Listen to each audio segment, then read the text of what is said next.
ज्ञान से तो होता है सारा सब कुछ।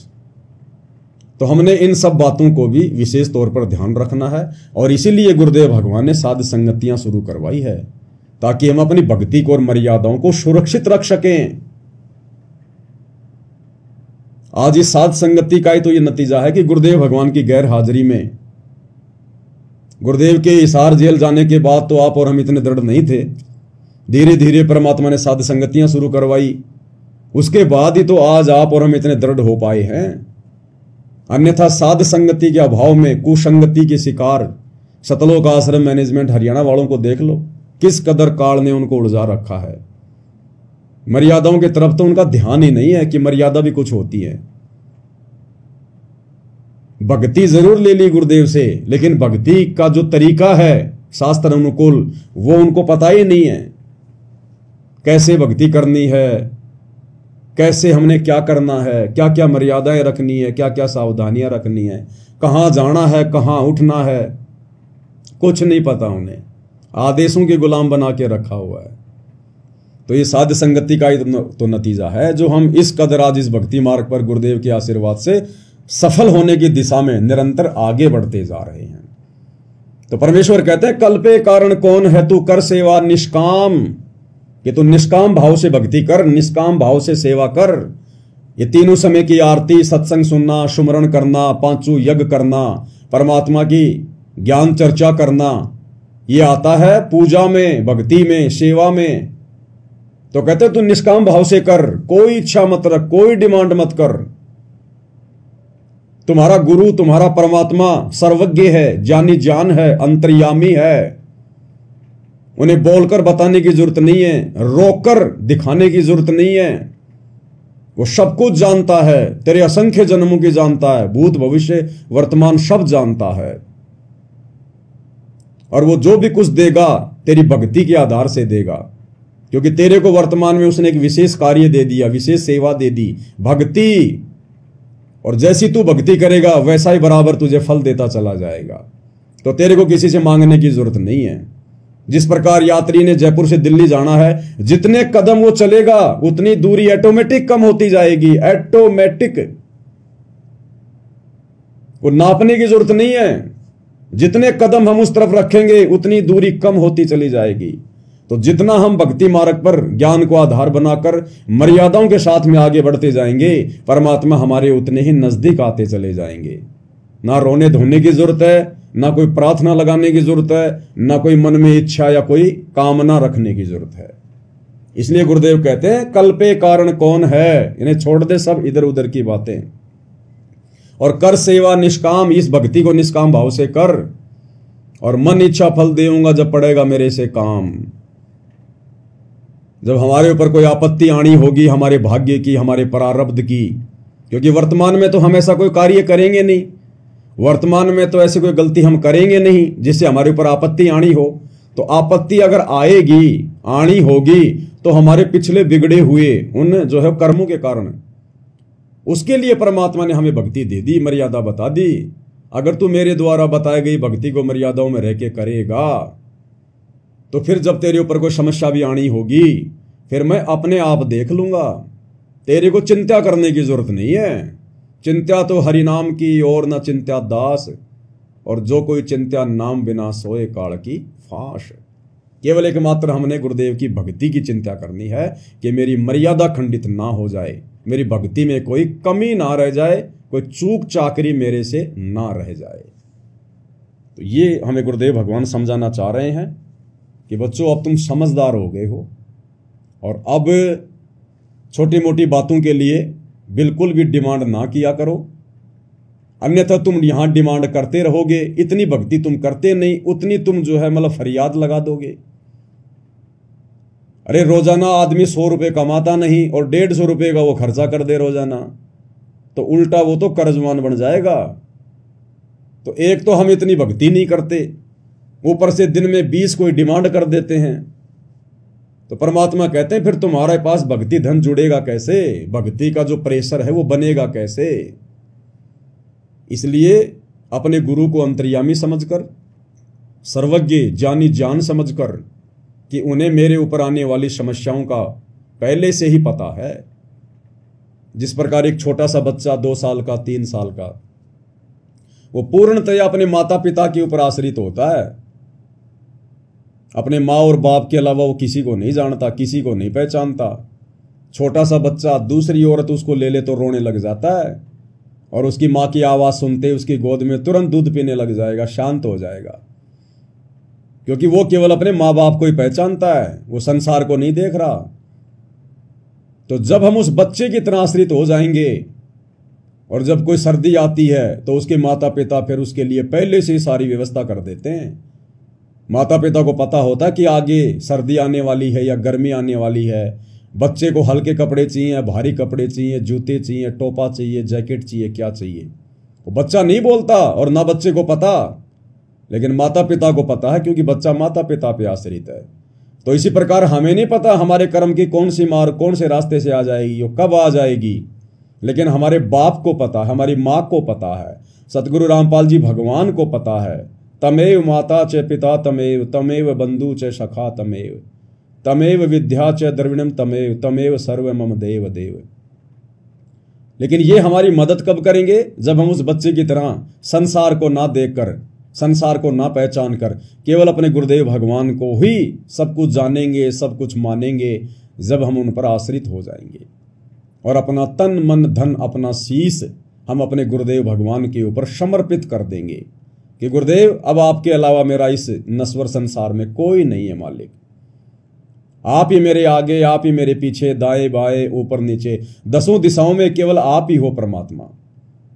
मेरे रक्षक भी आप ही हो और परमात्मा अगर मेरे भक्षक बनो तो भी आप ही बनना, मुझे काल के हाथ ना लगने देना।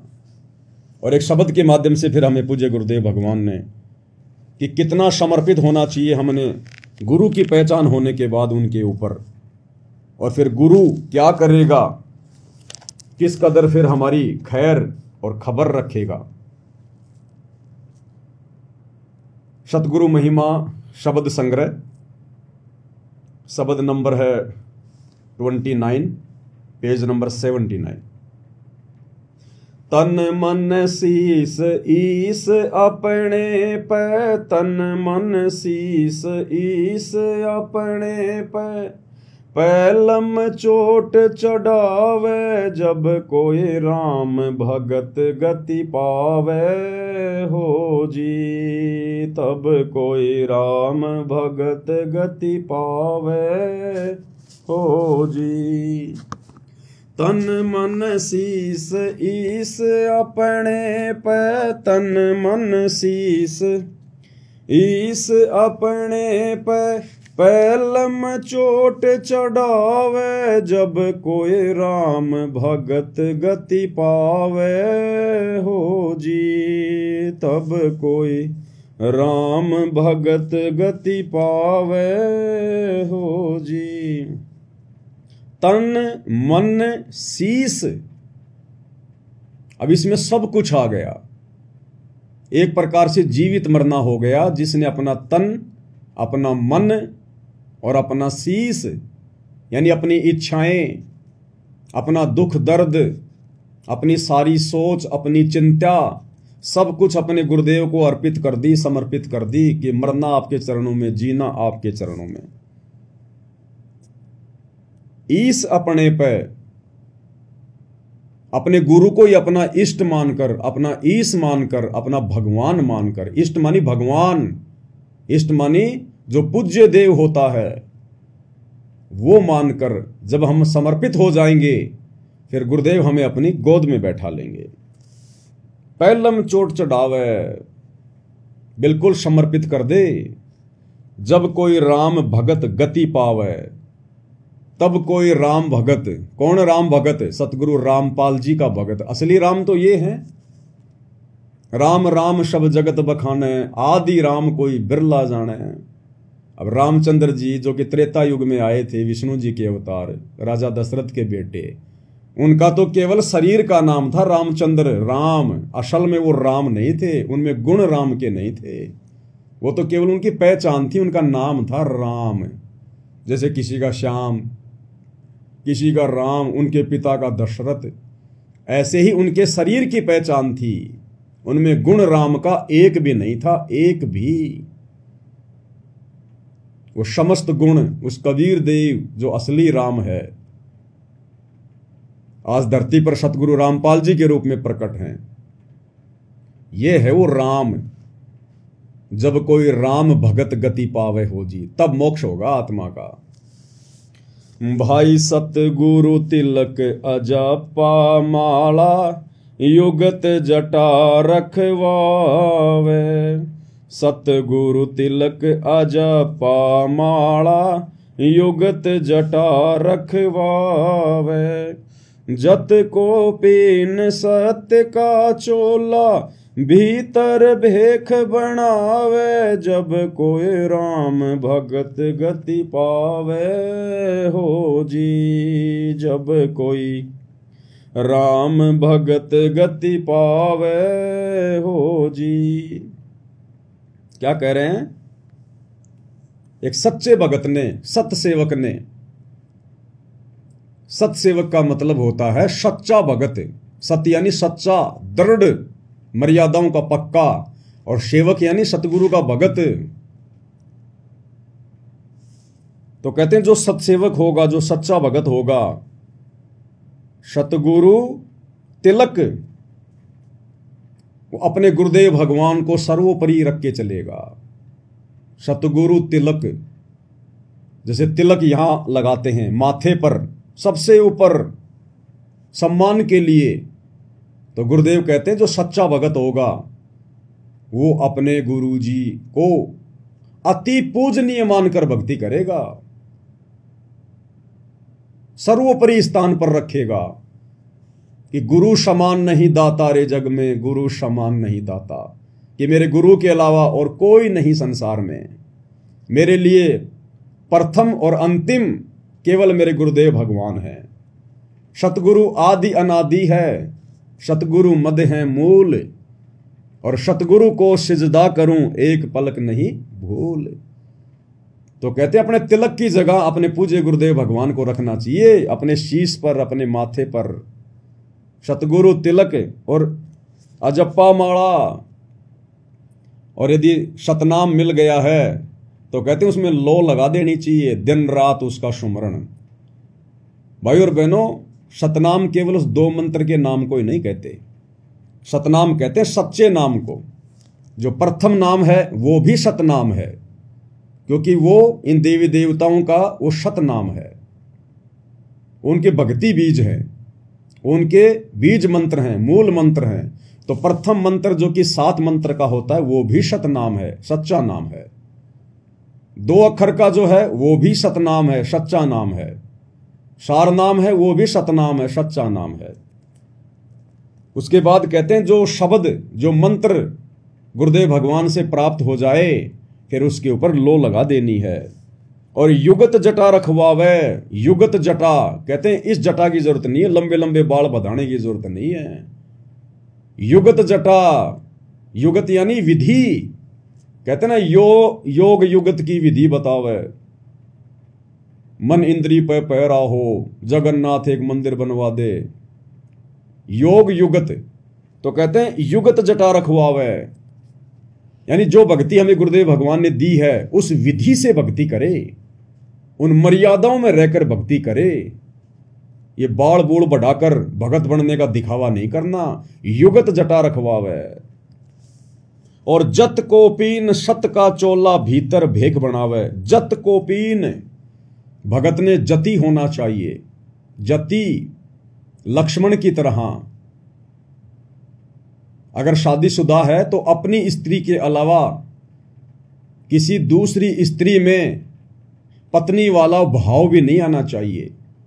पर नारी को देखिए बहन बेटी के भाव, कहे कबीर कामनाश का यही सहज उपाय। इसी प्रकार जो माता बहनें हैं उन्होंने भी अपने उस पति के अलावा जिसके साथ उनका संस्कार जुड़ा है, उसके अलावा दूसरे गैर पुरुष में वो पति वाला भाव शौपन में भी नहीं होना चाहिए। उसको कहते हैं जत को पीन और सत का चोला। सत का चोला यानी भगत ने हमेशा सत्य भाषण करना चाहिए, झूठ नहीं बोलना चाहिए। साच बराबर तप नहीं, झूठ बराबर पाप, और जाके हृदय साच है ताके हृदय आप। यानी उस सत्सेवक के साथ में फिर परमात्मा रहते हैं। और भीतर भेख बनावे, ये बाहरी दिखावा करने की जरूरत नहीं है।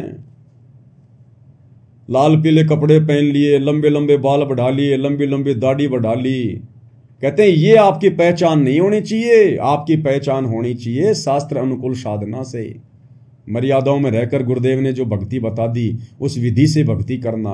वो भगत के लक्षण, भगत के आचार विचार, भगत जैसा व्यवहार हमारे अंदर लोगों को दिखाई देना चाहिए। कहते भीतर भेख बनावे, यानी वो अंदर से भगत बनाए। बाहरी दिखावे से अगर आपको कोई भगत कह रहा है तो आप भगत नहीं है, परमात्मा को प्यारे नहीं है।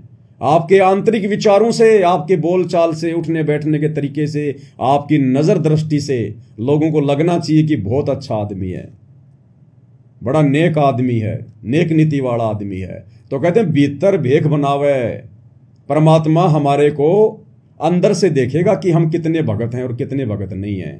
बाहरी दिखावे से कोई भगत नहीं बनता है।